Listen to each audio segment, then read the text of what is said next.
أعوذ بالله من الشيطان الرجيم بسم الله الرحمن الرحيم سبحانك لا علم لنا إلا ما علمتنا إنك أنت العليم الحكيم.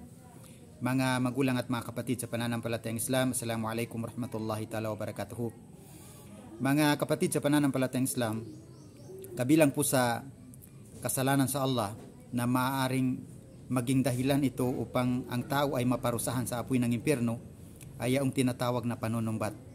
Ito po yung mga tao na sa kabila ng kanilang pagiging matulungin, pagiging mapagbigay sa kanilang kapwa, ay isang pagkakamali lamang ng mga taong kanilang natulungan, ay sila po ay nanunumbat doon sa kanilang mga naitulong.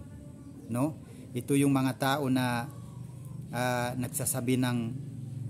nagsasalita ng mga masasakit na salita, gaya halimbawa ng kung hindi dahil sa akin ay hindi ka makakapagtapos ng pag-aaral, kung hindi dahil sa akin ay patay gutom kayo, kung hindi dahil sa akin ay hindi ka magkakaroon ng trabaho, kung hindi dahil sa akin ay isa ka lamang taong walang halaga, no? So ito po yung tinatawag na panunumbat sa kabila ng iyong pagiging matulungin sa iyong kapwa. Panunumbat sa iyong kapatid, panunumbat sa iyong kaibigan, panunumbat sa iyong pamangkin, panunumbat sa iyong kapitbahay, sa mga relatives. So ito po ay malaking kasalanan po sa Allah subhanahu wa ta'ala. Sinabi po ni Allah subhanahu wa ta'ala, Ya ayyuhalladhina amanu la tubtilu sadaqatikum bil manni wal aza. O kayo na mananampalataya, sabi ni Allah subhanahu wa ta'ala, huwag niyong hayaan na masira ang inyong mga kawang gawa sa pamamagitan ng pagpapatanaw ng utang na loob doon sa mga tao na iyong tinulungan. Ito yung pagsasalita ng mga masasakit na salita sa kabila ng iyong pagiging matulungin o di kaya ay mapagbigay.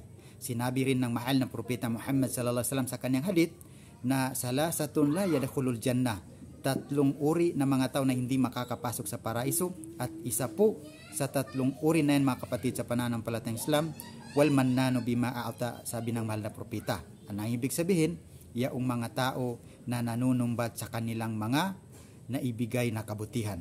Mga kapatid sa pananampalatayang Islam, iwasan po natin, sanayin po natin ating mga sarili na maging disiplinado, no? Na huwag po natin gawin ang tinatawag na panunumbat sa lahat ng ating mga naitulong sa ating kapwa. Wassalamualaikum warahmatullahi ta'ala wabarakatuh.